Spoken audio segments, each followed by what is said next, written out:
제가 신학교를 들어갔더니 우리 목사가 되겠다고 다 포기하고 신학교를 들어갔는데 우리 선생님들이 교수님들이 하시는 말씀이 목사가 되기 전에 성도가 되고 성도가 되기 전에 사람이 되라고 그러더라고요. 처음에는 교수님 말씀할 때 다 그냥 이론적으로는 그냥 했지만 아니 하나님 나라를 위해서 죽기를 각오하고 다 포기하고 신학교 들어왔는데 성도가 되라고 하니까 우리가 보통 그러면 성도 그러면 조금 목사보다는 수준이 이런 것처럼 생각이 들잖아요. 안 그러나요? 우리 성도들의 수준이 좀 높아서 안 그런가 봐요. 네?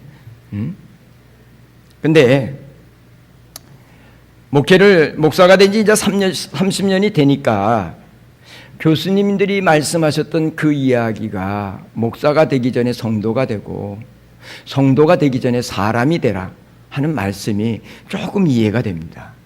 조금 알 것 같습니다. 여러분, 목사는 직책이에요. 직책.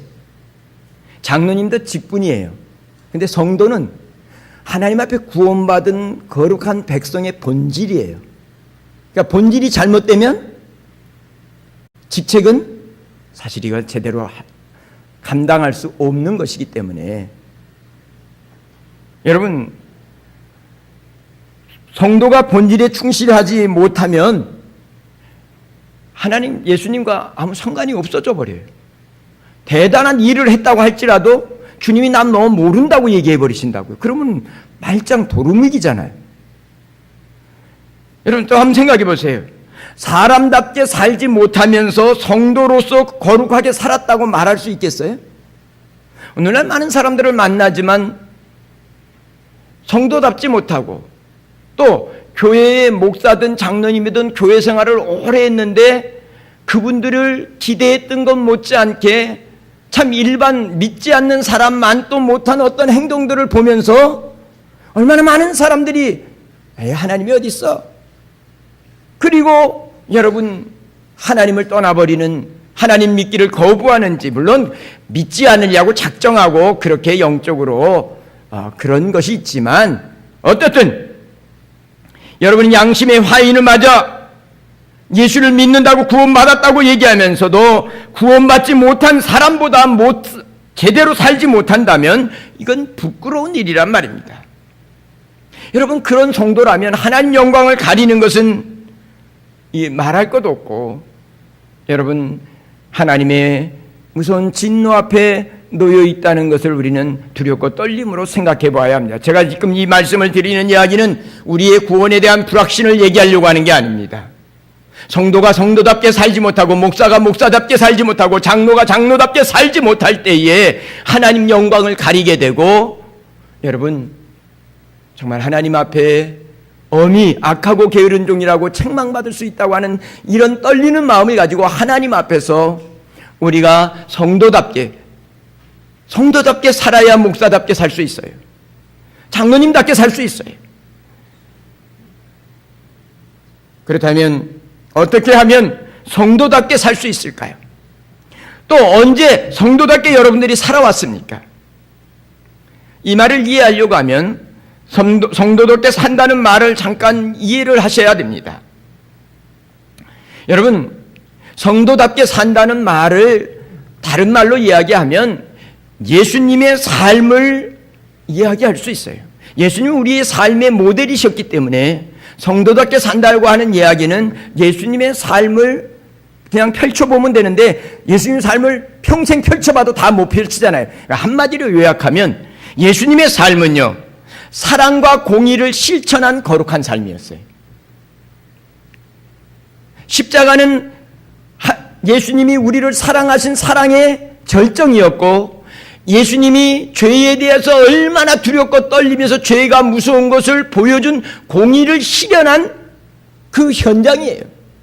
그것을 예수님이 그대로 실현했다고요.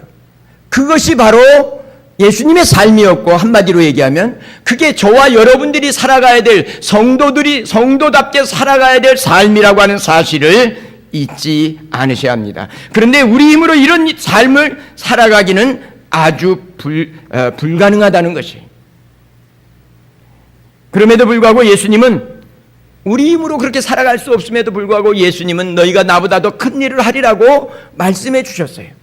그 이야기는 우리가 예수님처럼 살 수 있다는 말입니다. 성도답게 제대로 된, 사람답게 제대로 된, 하나님의 자녀답게 제대로 살아갈 수 있는 이런 비밀이 담겨 있다는 얘기예요. 감춰져 있다는 얘기예요. 여러분, 오늘 본문 말씀에 우리가 성도답게 살지 못하는 그 원인을 본문에 이야기하고 있어요. 그게 뭐냐면 오늘 우리가 읽은 말씀에 보니까 15절에 우리에게 있는 대제사장은 우리의 연약함을 동정하지 못하실 리가 아니라 그랬어요. 이 단어를 연약함이라고 표현을 했는데 이 연약함이 회복되어야 성도답게 살 수 있다는 말입니다. 오늘 여기 나타난 연약함이라는 말은 다른 말로 하면 상한 마음, 깨어진 마음을 뜻하고 있는 것입니다. 여러분, 하나님을 떠났을 때 하나님의 형상이 깨어짐으로 우리의 마음이 상하면서 우리의 상한 마음, 깨어진 마음, 이 상태를 연약한 상태라 이렇게 말하는 것입니다. 여러분, 이런 연약함에서 나타나는 게 뭐냐면 열등감, 죄의식, 하나님 앞에 버림받을까 하는 두려움, 그 상한 마음에서 솟아나는 분노하는 마음, 이런 것들이 우리 삶을 엉망진창으로 만들어 버립니다. 여러분, 하나님을 떠난 사람은 버림받을까 두려워하는 마음과 또 이 마음의 평안을 위해서 누군가를 의지하려는 두 마음, 버림받을까 하는 마음, 그리고 누군가를 의지하지 않고는 이 평안함을 유지할 수 없어서 누군가를 의지하고 싶은 이 두 마음이 있습니다. 의지하려는 마음이 있지만 버림받을까 하는 두려움 때문에 불신하게 되고 솔직하게 자기를 부부간에도 다 드러내놓고 얘기하지 못할 때가 얼마나 많습니까? 이런 두 마음이 서로 상처를 주고받으면서 우리의 마음은 상하고 찢기고 찢길 대로 찢겨져서 연약해진 상태, 조금만 건드려도 펑 터져버리는, 분노가 치솟고 두려움으로 치를 떨게 되고 하는 이런 연약한 상태에 처하게 되어 있다는 거예요. 여러분, 이런 연약한 상태에 있으면서 우리 본질이 하나님 앞에서 사랑받아야 될 존재로 태어났기 때문에 더 완전한 사랑을 추구하지만 사랑하는 것조차도 그렇게 쉽지 않습니다. 아니, 사랑을 부어줘도 깨어진 마음 때문에 금방 텅 빈 마음이 돼서 오해하고 다툼이 일어나고, 사랑하는 사람끼리도 딴에는 사랑한다고 했는데 오해하고 다툼이 일어나면서 참 힘들게 살 때가 많지 않아요? 내 딴에 사랑한다고 사랑했는데 상대방이 이미 깨어진 마음이 되고 상한 마음이 돼서 상대방의 마음을 다 이해하지 못하고 여러분, 사랑한다고 사랑한 것이 더 상처를 줄 때가 얼마나 많냐 말이죠. 여러분, 죄로 인해서 하나님을 떠나서 연약해진 이 마음, 상할 대로 상한 이 마음을 가지고 잘해보려고 애쓰면서 서로에게 상처를 주고받으면서 생긴 마음을 이사야 선지자는 이사야 61장 1절에서 그 마음을 이렇게 표현합니다. 가난한 자, 포로된 자, 상한 자, 갇힌 자, 이렇게 표현하고 있습니다. 여러분, 이 연약한 마음, 상하고 찢긴 이 마음이 치유되기 전에는, 회복되기 전에는 사랑하며 살리라 결단하지만 어느 순간 그 결단이 작심삼일이 되어버리고 만다는 사실이에요. 우리의 연약함을 알게 될 때 치료받을 수 있는 기회가 주어질 것입니다. 그리고 회복되면 다른 사람들을 이해하고 도울 수 있는 성도답게 살아가는 귀한 복을 누리게 될 것입니다. 하나님을 떠난 연약한 인생들은 늘 불안하고 두렵고 하니까는 눈에 보이는 것이라도 의지하려고 합니다. 그런데 눈에 보이는 것은 잠시 나를 도와주는 것 같지만 오히려 이런 것들은 우리들을 여러분 노예로 붙잡고 우리들을 그런 내가 눈에 보이는 세상의 것에 집착하게 되면 그런 것에 의해서 내 삶이 오히려 갇히게 된다는 사실이에요. 예를 들면 여러분 돈에 집착하잖아요. 돈에 집착하면 결국 돈의 노예가 돼서 돈이 하나님이 돼서 돈에 끌려다니면서 여러분 제대로 된 인생을 살 수 없는 것입니다. 여기에는 일뿐 아니라 건강도 그렇고 정력도 그렇고 세상의 모든 것들이 그렇게 여러분 우리들에게 자유를 주는 게 아니라 우리를 갇힌 마음이 되게 하고 포로된 마음이 되게 하고 상한 마음으로 우리를 사로잡아 온다는 사실이, 여러분 술과 마약만 중독되는 것이 아니라 세상에 이런 모든 것들, 눈에 보이는 것들은 모두 중독성이 강하다는 것을 알아야 합니다. 사단은 이런 것들을 이용해서 우리를 이 눈에 보이는 세상에 매여 살게 하고 갇혀 살게 하고 끌려다니며 살게끔 만들어서 여러분 하나님의 자녀답게 성도답게 살지 못하게 만든다는 사실이, 여러분 사람이 중독된 거 잘 모르는데 언제 중독된 걸 알까요? 당신 술 중독됐어 그러면 술 중독된 사람이 자기가 중독됐다고 얘기합니까? 안 해요. 근데 언제 알까요? 예? 그 술 중독된 것을 끊으려고 하면 어때요? 금단 현상이 오니까 그때 그게 얼마나 힘들고 고통스러운 걸 알잖아요. 모든 것이 마찬가지예요. 예? 모든 것이 이렇게 자기가 중독된 걸 잘 모르다가 중독된 것을 끊고자 하면 금단 현상 때문에 죽을 것 같은 고통을 겪게 됩니다.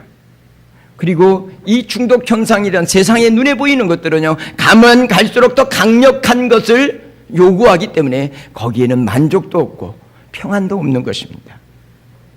여러분, 이런 상한 마음이 치료받지 못하면 스스로 여러 가지 세상의 것으로 만족하고 세상의 것으로 스스로 자족하려고 여러분 그런 것들에 의해서 여러분 그런 것에 붙잡혀서 오히려 여러분 갇힌 마음, 스스로 자기가 갇혀진 마음, 그래서 스스로 그렇게 생각하는 거죠. 돈이 없으면 교회 가서도 안 돼. 그리고 스스로 생각하는 거예요.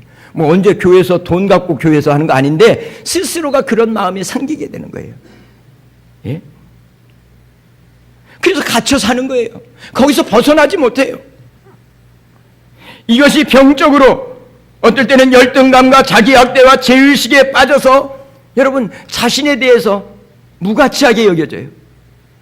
사랑받을 수 없는 자신이라고 생각하고 스스로 자포자기하면서 살아가게 됩니다. 그러다가도 누가 조금만 자신의 감정을 건드리면 여러분 정말 자신을 무시한다고 생각하고 무서운 분노를 쏟아내는 이런 모습으로 바뀌어버리는 것입니다. 사랑하는 성도 여러분, 이것이 예수님을 떠난 인생들의 모습입니다. 예수님을 믿었지만 아직도 상처받은 마음이 치유되지 않아서 받고자 은혜의 보좌 앞에 나아가지 않음으로 말미암아 예수 믿고 10년 20년 돼서 집사님이 되고 장로님이 되고 목사가 됐다 할지라도 이 상한 마음을 가지고 살다 보면 여러분 자꾸만 세상의 것으로만 집착하게 되고 눈에 보이는 것만 집착하게 되고 그 속에서 자기에게 주어진 아름다운 삶을 살지 성도답게 살지 못하고 많은 사람들에게 오히려 상처를 주고 하나님의 영광을 가리는 고통스러운 삶을 살게 된다는 사실입니다. 오늘 이 아침에 연약함을 예수님께 내어놓고 치료받고 성도답게 사는 축복의 시간이 결단이 되시기를 바랍니다. 내가 연약하여 그렇다면 여러분들이 연약해서 어찌할 수 없는 일을 당할 때에 여러분은 어떻게 하십니까? 혹시 낙심하고 울고 원망하며 살아가십니까? 아니면 자신의 약함을 드러내기 싫어서 더 도끼를 문고 아주 독한 마음을 가지고 아주 그냥 이를 악물고 그렇게 살아가십니까? 아니면 지금까지 여러분은 어떻게 살아오셨습니까? 여러분, 우리가 성도답게 살기로 한다면 그래서 자신의 연약함을 인정하고 은혜의 주님을 만날 수 있게 되기를 바랍니다. 여러분, 은혜의 보좌 앞에 나아가서 은혜의 주님을 만날 때만이 내 연약함이 여러분 불평과 원망과 그리고 낙심하게 만드는 게 아니라 오히려 내가 연약할 때에 정말 은혜의 주님을 붙잡고 강하고 능한 정말 성도답게 살아갈 수 있는 복 있는 사람으로 변화될 수 있다는 사실을 기억하셔야 합니다. 사도 바울은 고린도후서 12장 9절과 10절에 보니까 나에게 이르기를 내 은혜가 내게 족하다 이는 내 능력이 약한 데서 온전하여짐이라 하신지라. 그러므로 도리어 크게 기뻐함으로 나의 여러 약한 것들에 대하여 자랑하리니 이는 그리스도의 능력이 내게 머물게 하려 함이라. 그러므로 내가 그리스도를 위하여 약한 것들과 능력과 궁핍과 박해와 곤고를 기뻐하노니 이는 내가 약한 그때의 강함이라고 고백하고 있다는 거예요. 여러분, 바울은 자신의 약함, 연약함 때문에 좌절하고 절망한 것이 아니라 오히려 그때에 예수 그리스도 은혜의 주님을 붙잡고 그분의 능력과 그분의 은혜를 통해서 약할 때 더 강한 내 힘이 아니라 예수님의 그 은혜를 통해서 더 강한 하나님의 백성답게 하나님의 일꾼답게 살아갔다는 말입니다. 사랑하는 성도 여러분, 약한 자 같으나 강한 자를 부끄럽게 하고 없는 자 같으나 많은 사람을 부욕해 하는 멋진 하나님의 자녀들로 살아가시기를 바랍니다. 우리의 영혼의 대의사 되신 예수님은 어떤 상한 마음이라도 치료해 주십니다. 여러분이 어디가 아프면 치료받으려고 하면 어떻게 해야 돼요? 병원에 가야 되잖아요. 병원에 갔는데 의사한테 아무 얘기를 안 해요. 그럼 의사가 어떻게 알아요? 내 아픈 것을 어디가 어떻게 아프다는 것을 고백해야 되잖아요. 여러분, 자기가 아픈 것을 인정하고 상처난 부분을 인정하는 걸 쉽지 않다 할지라도 여러분, 그래야 주님이 치료하실 수 있는 거예요. 그런데 우리는 이런 상처난 것을 이야기하는 것이 쉽지 않습니다. 혹시 그것 때문에 내가 무시당하고 따돌림 당하지 않을까 두려워하는 마음이 있습니다. 여러분, 병원 가면 치료를 받고 검사를 하고 나면 받고 나서 나오면서 기분 좋아요? 아니면 그 검사 결과를 기다리면서는 어때요? 그렇죠? 혹시나 암이라고 그러지 않을까 싶어갖고 두려워가지고 그래서 그게 들어와서 사실 병원 가는 것도 싫어하는 사람들 많더라고요. 예?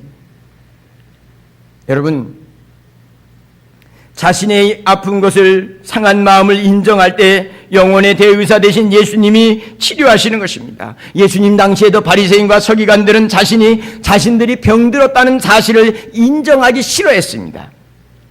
그래서 예수님 앞에서도 자신들의 당당함, 자신들의 의로움, 우리는 이렇게 의로운 사람이야, 그렇게 증명하려고 애썼고, 자신들은 괜찮은 사람인데 왜 예수님이 자꾸만 우리를 야단치고 못된 사람으로 만드냐고, 그리고 예수님을 거부해버리고 정말 예수님이 오셔서 그 영혼들을 치료해 주기를 원하셨는데 오히려 그들은 치료자 되신 예수님을 만났음에도 불구하고 치료받지 못하고, 여러분, 그들은 자기네들의 고집과 그리고 자기 의를 주장하다가 결국은 하나님 앞에 책망받고 버림받는 안타까운 인생을 살게 됐다는 사실을 우리는 잊지 않으셔야 합니다. 하나님을 떠남으로 당한 마음에서 일어나는 모든 상처들을 신뢰할 때 주께서 은혜의 보좌를 펼치셔서 치료의 강선을 바라셔서 회복해 주실 것입니다. 그 상한 마음이 회복되고 나면 그때부터 여러분, 그 성도가 누군가를 이해하게 되고 용납하게 되고 하나님의 사랑과 하나님의 공의를 실현해가면서 자기를 실행해가면서 성도답게 살고 하나님의 진정한 충성스러운 일꾼답게 살아갈 수 있게 되는 것입니다. 우리가 거듭났음에도 불구하고 아직도 상처난 내 연약함을 통해서 우리는 서로 상처를 주고받으면서 살아갑니다. 그런데 이런 것들이 은혜의 보좌 앞에 나아가서 우리 자신들을 내어놓고 우리 자신들을 돌아보면서 회개하고 다시 한번 주님의 은혜로 인해서 내 상한 마음들이 치유되게 될 때에 조금씩 더 우리 이웃들을 이해할 수 있고 이웃들을 상처받아서 힘들고 고통스럽게 살아가는 내 사랑하는 이웃들을 품어줄 수 있는 복 있는 하나님의 자녀들이 될 줄 믿습니다. 자신의 연약함을 인정하고 은혜의 보좌 앞에 나오는 사람을 연약함을 채우라신 예수님이 만나주셔서 상한 마음을 회복해 주시고 성도답게 살 수 있도록 도와주신다는 사실입니다. 그러니까 예수님을 만나도 자기가 의롭다고 생각하는 사람은 치유되지 않았잖아요. 근데 자신이 죄인이라고, 자신이 상한 마음을 가진 정말 하나님의 은혜를 필요한 자라고 나오는 자들은 주님께서 정말 죄인들을 영접하셨고 그들을 회복시켜 주셨잖아요. 오늘 우리가 읽은 본문 말씀에 예수님은 우리의 연약함을 치유하신 분이라고 그랬어요. 이 말은 전능하신 하나님이 우리와 함께 우리가 당하는 모든 그 고난과 그 연약함들을 다 자신의 몸으로 감당하시고 경험하셨다는 뜻이에요. 그래서 우리를 넉넉히 도와주실 수 있다는 이야기예요. 그런데 15절 하반절에 보니까 이렇게 말합니다. 그렇게 우리와 똑같이 시험을 받으셨지만 예수님은 죄가 없으시다, 이렇게 말합니다. 이 말은 예수님은 죄의 문제를 해결하실 수 있는 유일한, 죄가 없기 때문에 죄의 문제를 해결해 줄 수 있는 유일한 구원자가 되신다는 말입니다. 죄로 말미암아 이 땅에 상한 마음이 또 정말 모순된 세상으로 돌아가는 세상이지만 그 죄 없으신 예수님만이 능히 모든 문제를 능히 해결해 주실 수 있다는 사실을 가르쳐주고 있는 것입니다.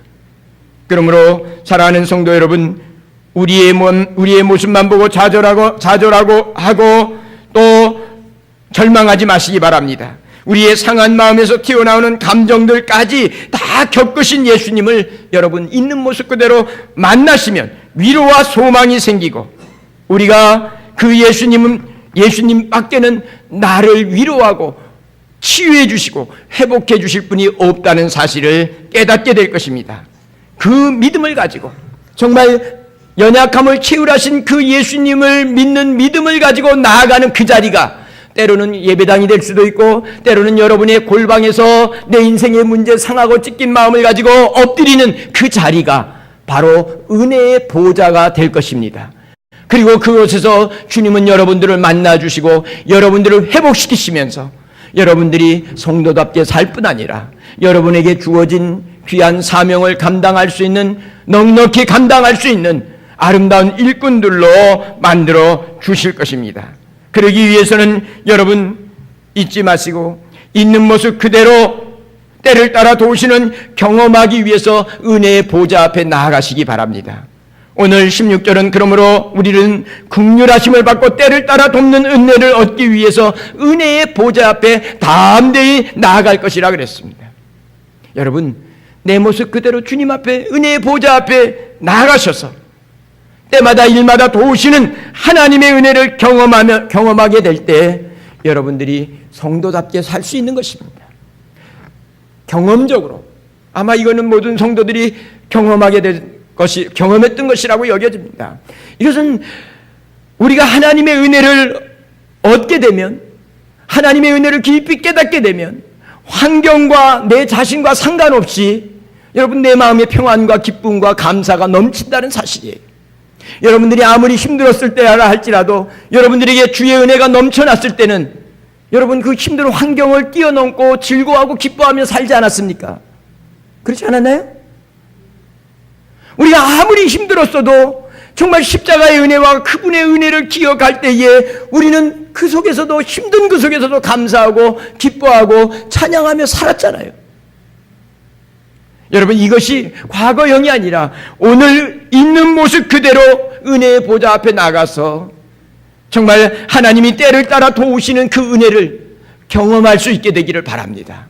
그렇게 되면 여러분이 어떤 환경과 여건 속에서도 원망과 불평이 아니라 감사하고 기뻐하며 찬양하며 살 수 있는, 정말 어떻게 저 사람은 저렇게 살 수 있지? 저가 믿는 예수는 대체 뭔데 저렇게 살게 해주시? 여러분, 우리의 주변 이웃이, 예수님을 믿지 않는 이웃들까지도 야, 저가 믿는, 주님의 교회 나가는 저 형제가 믿는 그 믿음은 뭔가 다른 것 같아? 여러분, 그 성도답게 사는 것을 보여주는 것입니다. 그러므로 은혜의 보좌 앞에 나아가서 풍성한 은혜를 경험하게 될 때에 더욱더 성도답게 살 수 있다는 것을 잊어버리지 마시게 되기를 바랍니다. 세상의 것들은 잠시 위로가 되고 힘이 되는 듯 하지만 여러분, 뒤돌아보면 오히려 허전함과 더 큰 두려움에 빠지게 만든다는 것이, 그러나 십자가를 통해서 은혜의 보좌 앞에 나아갈 수 있도록 여러분, 주님께서 길을 열어놓으셨는데, 은혜의 보좌 앞에 나아가서 여러분, 예수님을, 내 연약함을 다 채울하신 예수님을 만나게 되고, 그러면 여러분, 그 속에서 하나님의 은혜가 다시 한번 되새겨지면서 내 환경을 뛰어넘고 정말 범사에 감사하고 항상 기뻐할 수 있는 이런 멋진 성도의 삶을 살 수 있게 된다는 사실입니다. 사랑하는 성도님뿐만 아니라 여러분이 인생의 모든 문제를 가지고 주님 앞에, 은혜의 보좌 앞에 나가서 정말 주님의 도우심을 경험하게 될 때에 더욱더 하늘에 소망을 두고 믿음의 주여 온전케 하신 예수님만 바라보면서 여러분, 구별된 삶, 그 예수님 때문에 구별된 삶을 사는 성도로서 아름답게 살아갈 수 있게 된다는 것을 잊지 마시게 되기를 바랍니다. 그러므로 믿음의 선배된 다윗은 하나님의 은혜를 잊어버리지 말라고 권고하고 있는 거예요. 은혜의 보좌 앞에 나아가서 잃어버렸던 은혜를 다시 한번 재확인해 가면서, 하나님이여, 이렇게 나를 사랑하시고 내게 이런 은혜를 베풀어 주셨구나, 이것을 깨닫게 될 때에 여러분이 지금 처해 있는 환경과 상황을 뛰어넘어서 그 속에서도 감사할 수 있는 능력이 솟아날 줄 믿습니다. 항상 기뻐할 수 있는 놀라운 은혜가 여러분 속에 부어지게 될 것입니다. 그러면서 여러분, 오히려 많은 이웃 사람들에게 참 예수 믿는 것이 저런 행복이구나 하는 것들을 보여주며 사는 복 있는 성도가 될 줄 믿습니다. 사랑하는 성도 여러분, 문제를 통해서 낙심하거나 절망하지 말고 또 다른 은혜를 주실 그 하나님의 은혜를 사모하면서 엎드려 기도하는 성도들이 되시고, 하나님의 은혜를 덧입고 성도답게 살아가는 복된 성도들이 되시기를 바랍니다. 여러분, 혹시나 가진 것이 없다며 불평하는 성도는 하나님께 이미 받은 은혜가 얼마나 큰지를 잃어버렸기 때문에 지금 눈에 보이는 그 작은 것들이 없다고 불평하는 겁니다. 여러분, 한번 조용히 생각해 보세요. 여러분에게 하나님께서 베풀어 주신 은혜를 한번 헤아려 보세요. 갚을 수 없는 은혜들을 이미 우리는 받은 자들은, 정말 예수님을 믿는다면 우리는 이미 갚을 수 없는 은혜를 받은 자들이잖아요. 받은 바 그 놀라운 은혜를 잊어버리면요, 은혜를 잃어버리면 아주 작은 문제로 인해서 불평, 불만이 가득해져서 성도답게 살 수 없는 것입니다. 그리고 속상하고 괴롭고 더 고통스러움을 겪는 것입니다.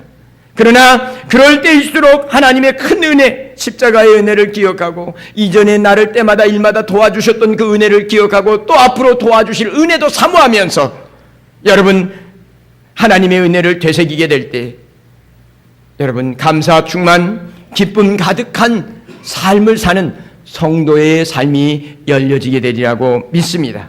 그러므로 하나님의 은혜를 깨닫고 감격할 때 여러분, 세상의 문제들은 아주 작게 여겨지는 거예요.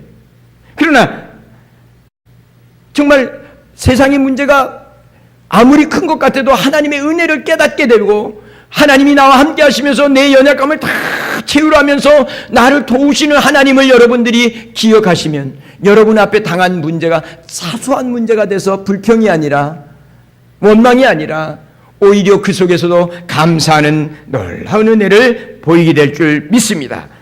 뿐만 아니라 요동치 아니하고 정말 성도답게 굳건하게 서서 믿음의 삶을 살아가게 되는 복 있는 성도들이 되리라고 믿습니다.